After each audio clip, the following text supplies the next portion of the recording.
Spanish Olympic ice dancing pair Adrian Diaz and Olivia Smart qualified for the Beijing Winter Olympic Games with a fourth-place finish at the European Figure Skating Championships in Tallinn, Estonia in mid-January.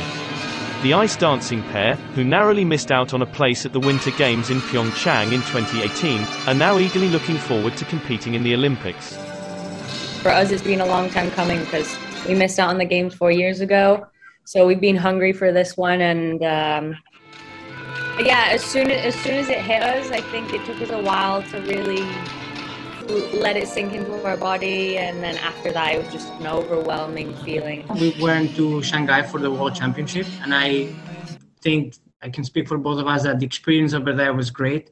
The organization and the competition was very good, so I have trust that they've been doing a good job and that it's going to be a great event.